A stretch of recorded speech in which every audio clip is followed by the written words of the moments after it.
All right, good morning, everybody. I've got 10 o'clock, so we can go ahead and get started. Make sure I've got everything. All right, good. Thank you for everybody for joining us today. My name is Heather Collins, and I'm the policy analyst in the Office of Academic Affairs. Today on the call, we'll go over one of the resources for campuses as part of the strategic planning process. This is a follow-up to the presentation on April 19th. To prepare institutions for anticipated enrollment changes in coming years. So this presentation is being recorded right now, and it'll be available for later reference. I'll go over this set of slides, and then I'll switch over to the actual dashboard that we've created as an example for you to take a look at, and then answer any questions you may have at the end. So we have a pretty large group on the call today with some provosts, IR folks, registrar folks from a good number of our institutions, as well as a handful of folks from the system office. So we'll cover a broad set of concepts. We'll start by going over the purpose of the course schedule analysis, its development, some thoughts on its use, and the limitations of the analysis. And then we'll talk about the resources we've developed and then next steps. And we have several folks on the call today from institutions who have received this tool before, and I hope to have some time at the end for discussion about how they've been able to use it and found it useful. So to get us started, I'm going to explain a little bit about what we've created. We've used two pieces of information to organize and present historical trends in enrollment in courses. The first piece of information we use is the course schedule history.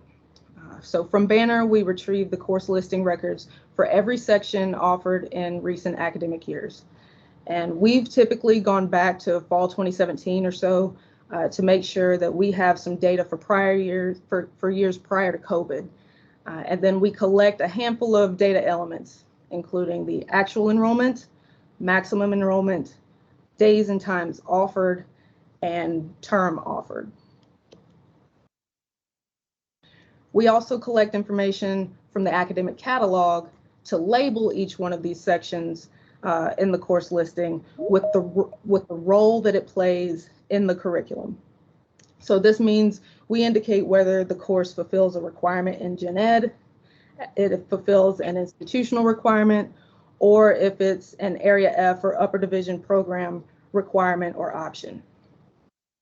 What we've found is that many institutions already have analytics on the course schedule history, that blue piece I just showed you. But we think organizing this information to consider the academic catalog and the role these courses play in the curriculum is especially useful as institutions try to find opportunities to create greater efficiency in academic affairs. So we combine these two pieces of information into a single table that we then use to produce charts that can help academic affairs make decisions about the number of seats needed in courses moving forward. And so these charts display a handful of analytics metrics like average fill rates and start times and section size that we're then able to sort and filter based on key categories like campus location, whether it's a general education requirement or program requirement. So we'll go into more detail a little bit about how we set up these analytics shortly, but I want to take a couple minutes to explain why we found this tool to be useful. So this analysis provides a systematic way for us to quickly identify opportunities to reduce unfilled seats without interrupting student progression. We're able to not affect progression because this tool, again, accounts for general education and program requirements. And we can also get this set up and in the hands of deans and department chairs fairly quickly with minimal training. So unlike some vendor products that might take a couple months to get set up, this is a comparatively short turnaround. In addition, it's also cost effective, right? We're using skills of the personnel on campus and the data and the software we already have available to put this together. So no contracts, just personnel time. So the next couple slides are some tables we've created with the data from the course schedule analysis to illustrate how we present the information. So we're able to sum up all the sections, seats, and fill rates by general education area. So in the dashboard, in the actual Excel file I'll show you in a minute, we're able to use drop downs to see the actual courses in each one of these areas as well. So we can filter this table by campus location if you have multiple campuses to consider also. As you can see here in this real life example, there are about 5,000 seats that could be removed just in the gen ed alone. Those empty seats equate to excess sections and excess faculty time that could be redirected elsewhere. In this table, you can see we have the same information. It's just this time we have the Area F courses organized by subject code or department. Again, there are unused seats that could be addressed potentially.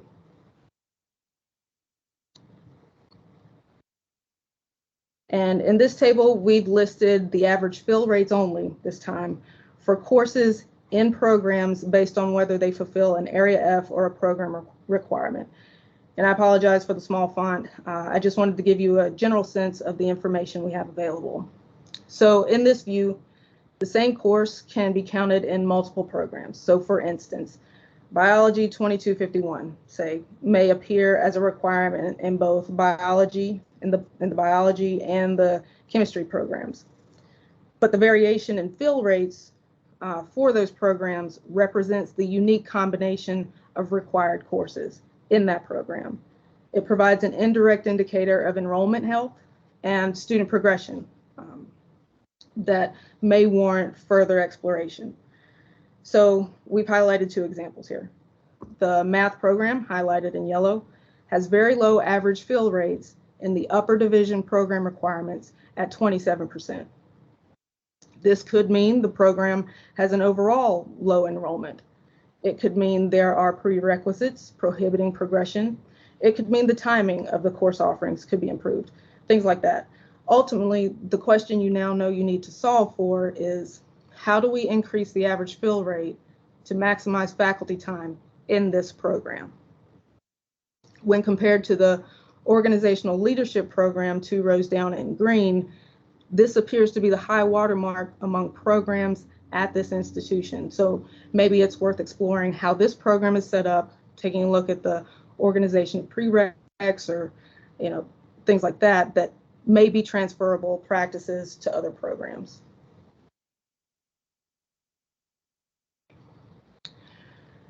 So to frame a conversation about how we've built this previously and how the system office can help institutions moving forward, I've organized the work into 4 main steps. I'm going to talk about these generally because the resources on each of your campuses is different. But if you've taken a quantitative research methods course, these steps I'm sure will sound familiar to you. Some of you may have homegrown tools that you might want to integrate some of these concepts into. You may have a preferred data visualization tool different from what we're using, or you may be starting completely from scratch and need to build something new. Again, you may have vendor products that are providing some of this information already. What I'm hoping is that we'll walk through these steps and you all can have internal conversations about the most appropriate way to get this information into the hands of academic affairs.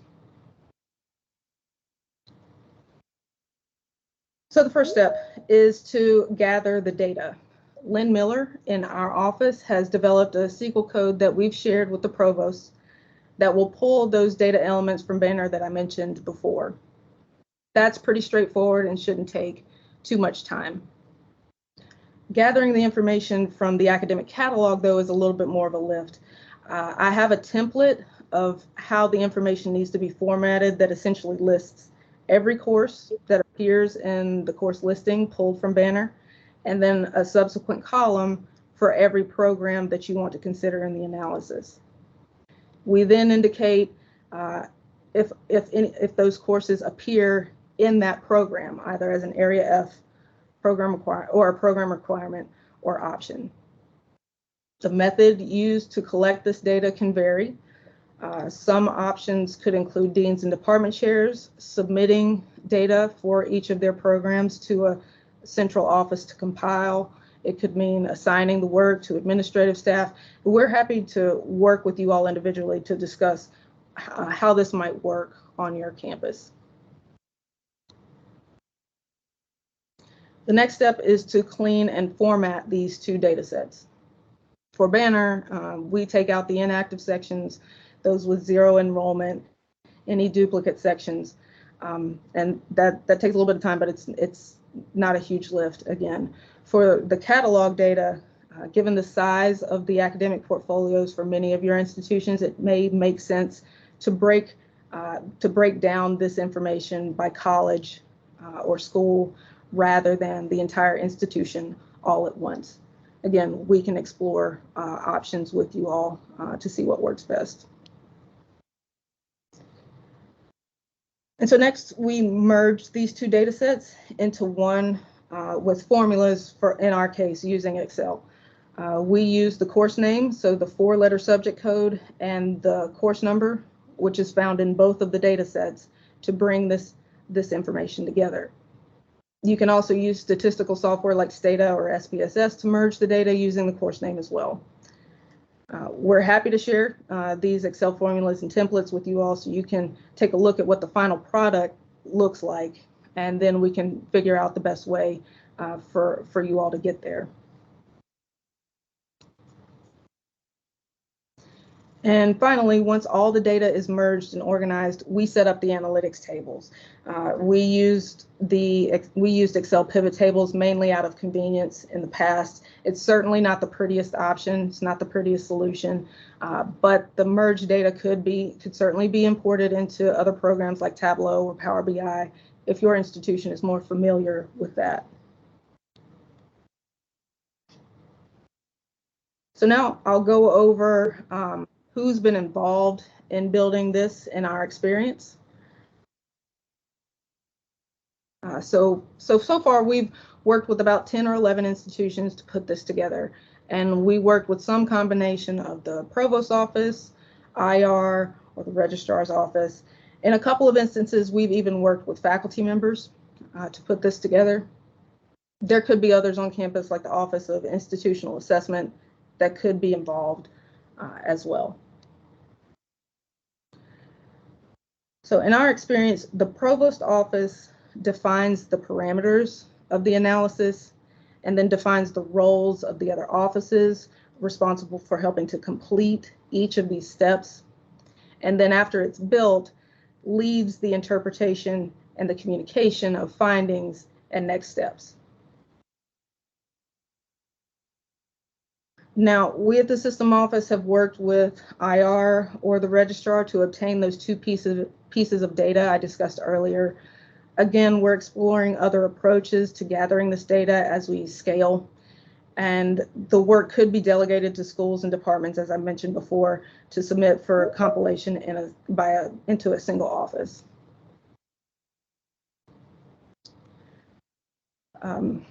For step 2, the system office can provide guidance on how we've edited, cleaned, and formatted the data. With the institutions we've worked with before, staff in the system office have completed this step. However, moving forward, we're asking that institutions participate in this step as we attempt to support you all over the next few months. So like step 2, the system office has historically completed this step, but we'll need help from institution staff to complete moving forward. We can provide guidance on how these two pieces of data are brought together and in one data set, and we'll talk a little bit more about that in the resources section.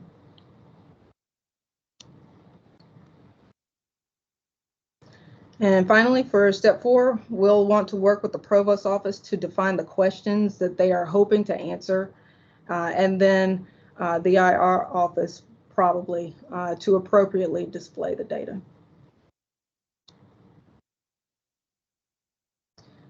So as you all think through how to set up your teams and produce this tool, I've included a few key questions to consider that may influence your planning. So first, to think about what level of detail would be helpful when compiling the programs. So for instance, are concentrations considered, or should graduate programs be included? We've built these with varying degrees of detail and can share our experience. The provost office can provide their preference, obviously, and then the offices responsible for building can indicate the differences in the amount of time needed based on the level of detail that's being requested. Related, the building of the analysis can be compartmentalized and prioritized. This means perhaps an institution may first build the general education analytics tables, since this is fairly easy to produce, and then add the Area F program requirement information later. Another option could be starting with one college or school and working through each one by one. There are different ways to break down the work, and we're happy to brainstorm with your teams about that. Also, it's important to consider other analytics tools on campus, and if there are concepts from this analysis that can be integrated into those, we can talk through this individually with your institution as well. And then finally, working with the provost office to define the overall timeline for the project that accounts for other decision points in the strategic planning process. So figuring out how much time will be needed to build with the other offices will kind of be a key point in this part.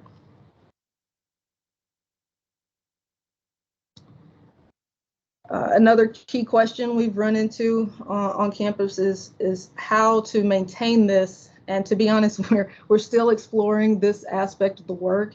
It is certainly an institutional decision that is influenced by individual circumstances. Some options could be IR or the institutional assessment office. There are different factors to consider at each campus, so we'll leave that up to you all, but we're happy to have a conversation if needed. So moving to how we've previously used this tool, we've worked closely with the provost office and the deans to define targets for metrics and then interpret the trends that we're seeing in the course schedule. There certainly could be other offices involved in this phase, like the Office of Institutional Assessment. And typically at this point, we've seen the IR or the registrars or whoever else is responsible for building function as a resource for questions about the construction of the tool, the mechanics of the tool as we move into this phase.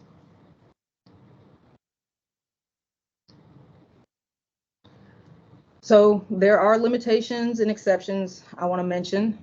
First, we have seen some hiccups that have to be resolved in the analytics. If the course listing has a number of inactive sections with zero enrollment or duplicate sections, so we have to go find those in the data set and resolve them. Also, local enrollment practices may affect the analytics. So as an example, if you have faculty members who have a tendency to control registration in certain classes by raising and lowering that max enrollment, that could make courses appear in a way that might not actually reflect the demand from students. So we'll just have to keep that as context for your institution. Also, cross-listed courses could also pose a challenge. With the institutions we've worked with in the past, this has not been a predominant practice, so we haven't organized the data to consider this. But the SQL code we provided does pull this information and could be considered moving forward. And with every analysis approach, there's always an exception. So music departments with sections of individual study are an example of this case. But for the vast majority, though, this concept does hold and there is value for decision making. So we have several documents that we'll make available to your institutions as we work through this process. The SQL code, as I mentioned, has already been provided to the provost. We also have a template for the academic catalog data, so you all can see how It needs to be formatted to merge up with the banner data. Also, these presentation slides will be available as well as the recording, and a course schedule analysis example with the formulas, with the Excel formulas, will be available too.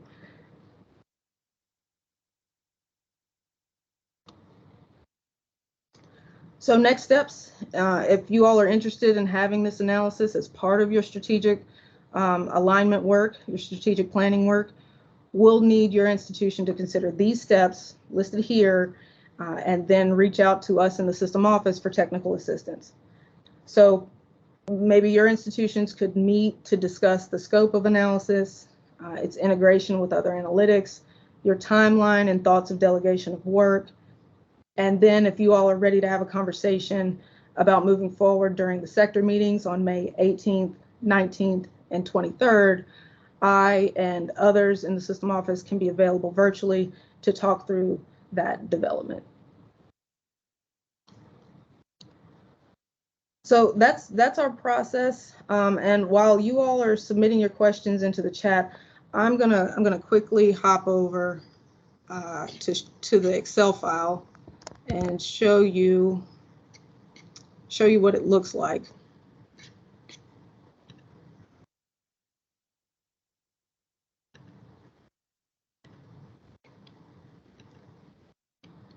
Okay. Okay, and so as I mentioned before, we're using Excel mostly out of convenience. I mentioned a few other tools and approaches that might be helpful to build this, but essentially we set up a handful of tabs with pivot tables and charts to display the data. We start with an overview page so you can see the average fill rate over time for each term and how that might be changing. We include a filter button for individual courses. So say you wanted to just isolate English 1101, and the chart will adjust accordingly.